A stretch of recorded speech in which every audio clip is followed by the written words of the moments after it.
Hello guys, कसे आहात तुम्ही? नवीन वर्षाच्या हार्दिक शुभेच्छा. आज आपण बनवू रिच प्लम केक. त्यासाठी मी इथे एक पॅन घेतलं आहे, त्याच्यामध्ये ज्यूस टाकला आहे, ऑरेंज ज्यूस, कारण मला हा लगेच बनवायचा होता म्हणून. आणि ड्रायफ्रूट टाकले आहेत सगळे आणि त्याला चांगलं असं 10 मिनटं शिजवून घेतले आणि बाजूला ठेवले. इथं मी एका साईडला कॅरेमलाइज बनवते. साखरेला बारीक गॅसवरती चांगलं असं शिजवून घ्यायचं, मग त्यात पाणी टाकून त्याला ठेवून द्यायचं बाजूला. इकडे मी सगळं साहित्य घेतलं आहे, हे तुम्ही बघू शकता. शिजवलेले ड्रायफ्रूट्स घेतले आहेत मी. ही कॉफी आहे. इथे मी मेल्टेड घी घेतलं ॲक्च्युली मी.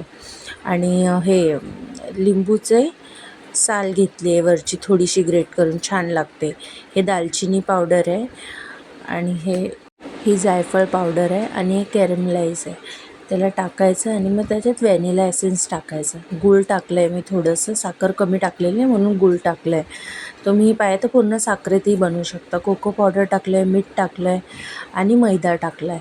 मैदा मी 2 कप टाकला, मग नंतर मला थोडं अजून वाटलं पातळ आहे म्हणून मी थोडंसं अजून टाकलं होतं, ते मी दाखवलं नाही.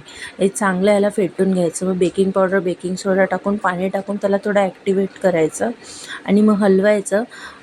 पण खूप लवकर करायचं हां का, जेव्हा आपण बेकिंग पावडर आणि बेकिंग सोडा टाकतो त्यानंतर अजिबात थांबायचं नाही.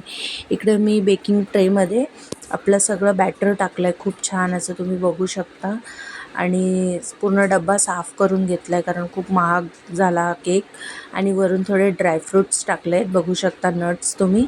आणि मग ह्याला मी न ओव्हनमध्ये शिजवता कढईमध्ये शिजवलं आहे. कढईमध्ये मीठ टाकून, आणि हे मीठ मी खूप वेळा वापरलं आहे आणि ह्याला असं शिजत ठेवलं आहे. हे बघू शकता तुम्ही. हे केक माझं तयार आहे. आणि अशी मी सुरी टाकून बघितलं तर सुरी एकदम क्लीन आली. Thank you for watching. बाय.